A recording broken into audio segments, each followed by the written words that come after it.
Hey guys, Ed with Solomon's Landscape here. Just wanted to do a quick video on some training.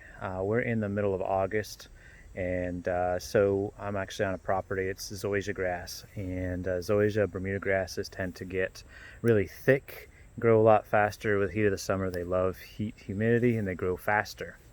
And so what that means is they get a lot thicker and a lot denser.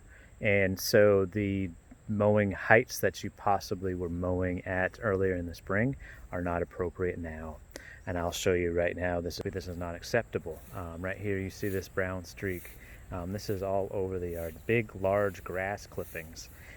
That is not something that is appropriate, and it won't be tolerated.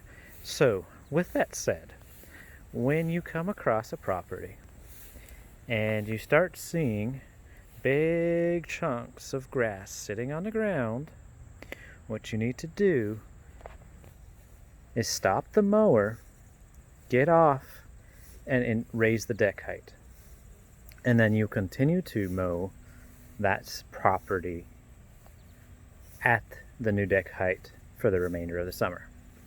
And that goes for all the properties. I don't care what property it is, make sure that that doesn't happen.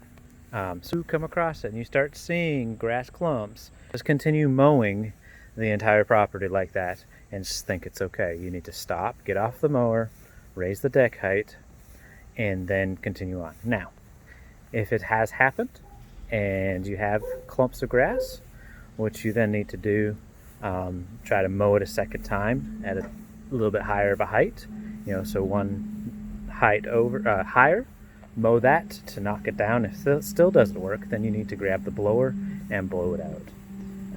So hope that helps. If you do see that, that is something that we look for.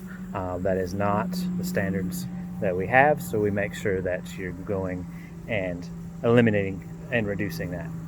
So making sure that appropriate deck height. This is too short. I mean, you can see grass clippings everywhere. It is not appropriate. And you see that, correct it immediately and blow it out. Thank you very much. Have a great day.